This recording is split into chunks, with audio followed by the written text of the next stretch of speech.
Yan. But still my pillow's on the floor. Anyone could say that we are never assured, for things we're dreaming of are always out of the store.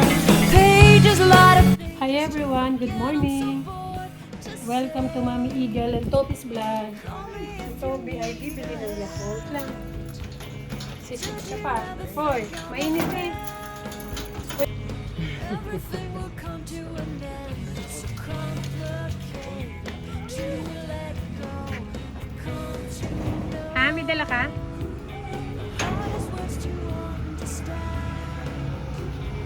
That's so easy to pretend. Toby, bibili ka na dali. Umihi ka na dyan ng napakarami. Rages come, felt so young, never come. Bibili si Toby doon sa tindahan. From ash to glow,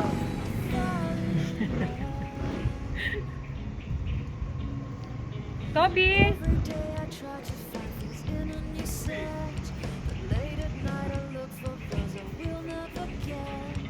Symptoms of my sickness always fade and come back. Nabili si Toby ng Yakult. How we could have met.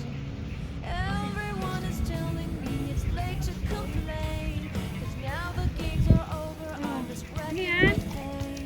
Cages light up, subsides of pain. Ayaw mo yan. Galit. That's so easy to Ano gusto? Ha, saan ka galing? everything will last for Cool. O bebe, hindi ka pupunod sa parang paa.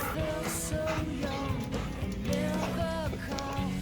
Name you walk from ash to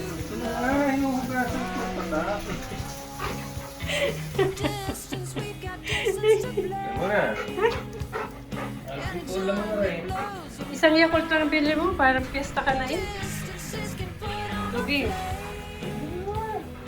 loving God that's far. We better keep apart and find. isang Yakult. Okay na, nakabili ka na ng Yakult. Ha? Kainom ka na ng Yakult. Hindi ka na, bye-bye ka na dito. Bye-bye po. Toby, But everything will last for a minute. The rage bye everyone. Nakabili na si Toby ng Yakult na inom na rin niya. Bye. never comes.